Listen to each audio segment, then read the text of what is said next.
Alright, so we're going to be doing question number 6 of chapter 1.5, projectile motion review. This question is a little bit more difficult because it requires a little bit more thinking and a little bit more steps than the previous questions, but it's completely doable. So it starts off by saying a rock is thrown at an angle of 65 degrees above the horizontal at 16 meters per second up a hill that makes an angle of 30 degrees with the horizontal. How far up the hill will the rock go before hitting the ground? So I'm gonna start off by doing a diagram. So let's say 16 meters per second.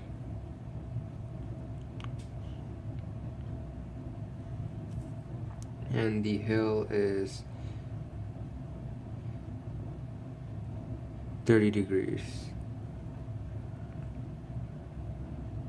That's 30 degrees. So this is 30 degrees. And this other angle is 65 degrees. So to find out how far the ball goes up the hill, so right now the person is throwing the ball at 65 degrees above the horizontal and the hill is 30 degrees above the horizontal as well. So the ball goes and it lands somewhere on the hill, but we don't know where it lands on the hill. It lands somewhere on the hill. So I'm going to start off by finding the x component and y components of this velocity. So velocity we know is 16 meters per second, 65 degrees above horizontal. Vix is going to be 16 cos 65, and Viy is going to be 16 sine 65. And we know that this is 30 degrees. So if you were to think about it, this, once it's being thrown up, there's this y component velocity and there's x component velocity. So this x component velocity goes throughout, and the y component velocity also goes throughout, and there's gravity also being projected on this object, or being applied on this object. So there's a gravitational acceleration of negative 9.8 meters per second squared up, which is basically 9.8 meters per second squared down. So if the x component is 16 cos 65 meters per second and y component is 16 sine 65 meters per second, but we don't know how high this is, right? Like, we know this is the hill is 30 degrees, but we don't know how high that the ball is going to land on this. But what we could do is we could use our tangent ratios. But what we could do is we could create two equations, one for displacement in the y direction and one in the displacement in the x direction.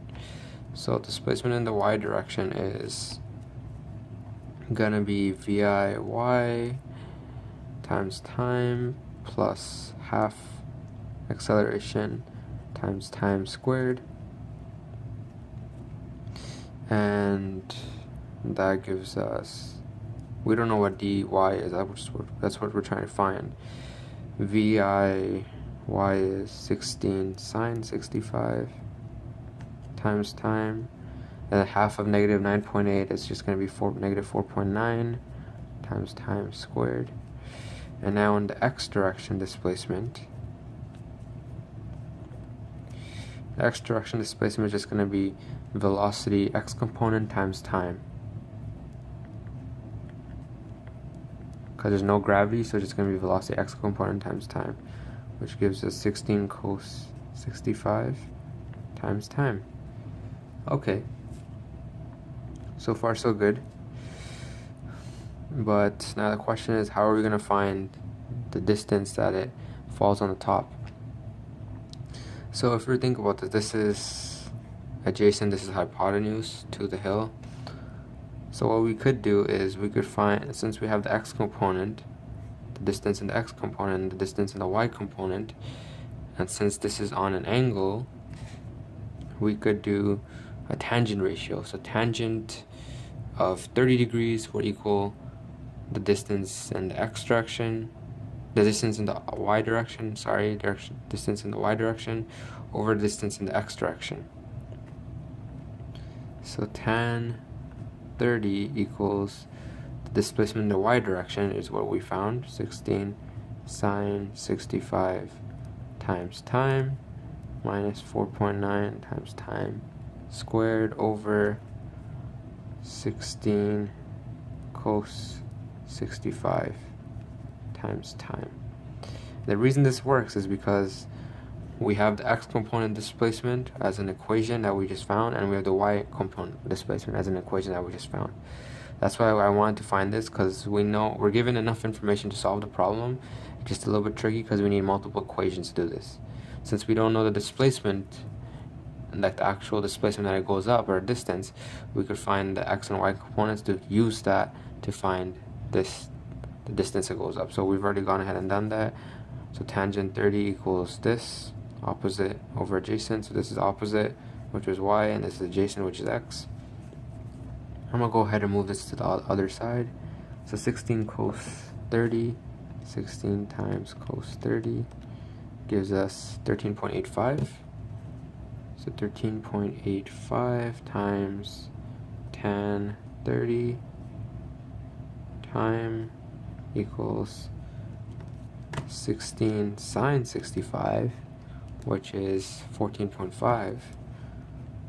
14.5 time minus 4.9 time squared.